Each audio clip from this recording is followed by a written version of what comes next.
આપણી સંકલ્પ ન્યૂઝ ચેનલને સબસ્ક્રાઇબ અને લાઇક કરો, બેલ આઇકન દબાવો જેથી આવનાર ન્યૂઝ અપડેટ્સની નોટિફિકેશન આપના મોબાઈલ પર સૌથી પહેલા પહોંચે.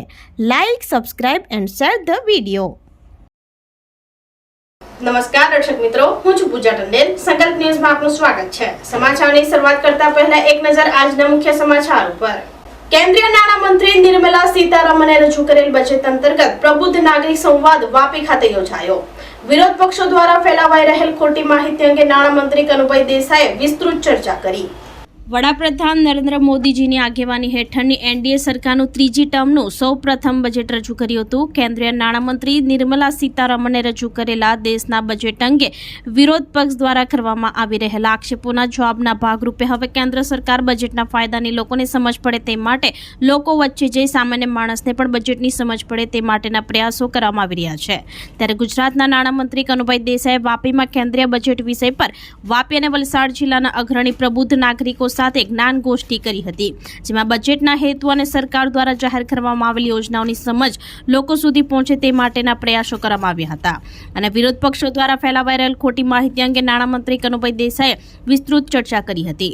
આ વખતના કેન્દ્ર સરકારના બજેટમાં સમાજના તમામ સ્તરના લોકોનું ધ્યાન રાખવામાં આવ્યું છે. સાથે જ આ બજેટથી દેશના સામાન્ય નાગરિકને પણ કઈ રીતે ફાયદો થવા થઈ રહ્યો છે તે અંગે નાણામંત્રીએ ઉપસ્થિત નાગરિકોને બજેટ અંગે સમજ આપી હતી.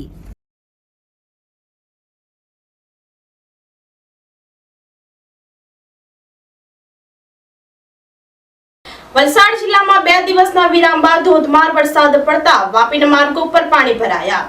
પાણીમાં વાહન બંધ પડતા ધક્કો મારીને લઈ જતા લોકો નજરે પડ્યા. વલસાડ જિલ્લામાં 2 દિવસના વિરામ બાદ ફરી વરસાદી માહોલ જામ્યો છે. વાપી તેમજ આસપાસના વિસ્તારોમાં ધોધમાર વરસાદ પડતા રસ્તા ઉપર પાણી ભરાયા હતા. વાપીના ગીતાનગર સ્ટેશન રોડ, અંડરપાસ જેવા વિસ્તારોમાં પાણી ભરાતા વાહન ચાલકો પરેશાન બન્યા છે. ઘૂંટણસમા પાણીમાં વાહન ચાલકો પસાર થયા હતા. કેટલાક વાહનો પાણીમાં ધક્કો મારીને લઈ જતા નજરે પડ્યા હતા.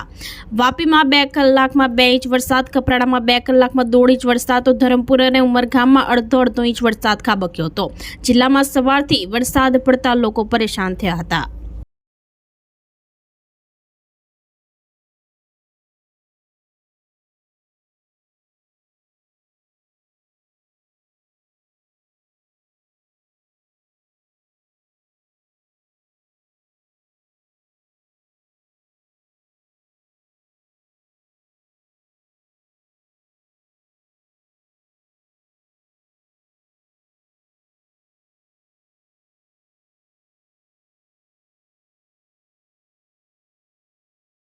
અંકલેશ્વર હાઈવે સ્થિત અક્ષર આઇકોન સોસાયટી ખાતે ચોરીનો નિષ્ફળ પ્રયાસ કરનાર તસ્કરો સીસીટીવી કેમેરામાં કેદ.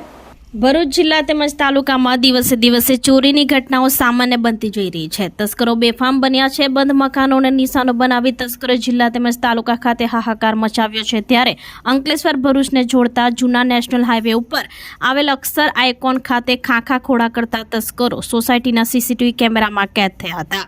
જે અંગેના સીસીટીવી ફૂટેજ હાલ તો સોશિયલ મીડિયામાં વાયરલ થયા છે. સોસાયટીમાં કોઈપણ મકાનમાં ચોરીની ઘટના સામે આવી નથી, એટલે સોસાયટીના રહીશો દ્વારા કોઈપણ પોલીસ ફરિયાદ દાખલ કરવામાં આવી નથી. પણ ફરી આ તસ્કરો સોસાયટીમાં કે અન્ય વિસ્તારમાં કોઈ બંધ મકાનોને નિશાનો બનાવે તેની પહેલા આ તસ્કરોને સીસીટીવી ફૂટેજના આધારે ઝડપી પાડવામાં આવે તેવી લોક માંગ હાલ તો ઉઠવા પામી છે. અંકલેશ્વરથી રિપોર્ટર અવી સૈયદ, સંકલ્પ ન્યૂઝ.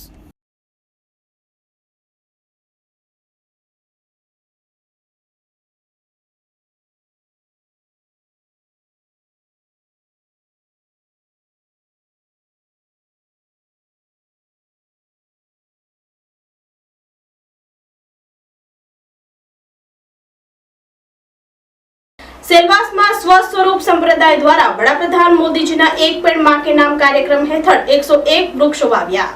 કેન્દ્ર શાસિત પ્રદેશ દાદરાનગર હવેલીમાં સ્વ સ્વરૂપ સંપ્રદાય વતી સ્વામી નરેન્દ્રાચાર્યજી મહારાજની પ્રેરણાથી રાજ્યના મુક્તિધામ વિસ્તારમાં 101 વૃક્ષો વાવવાનો કાર્યક્રમ સંપન્ન થયો હતો.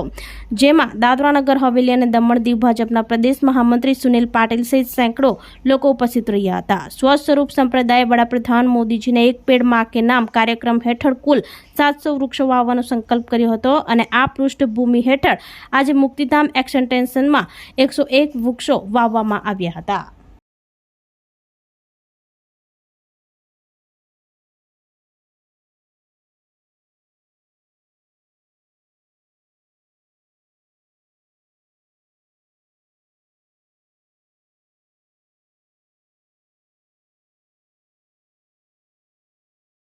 તો આ તાજા સમાચારો, નવા સમાચારો સાથે કાલે ફરી મળીશું. નમસ્કાર.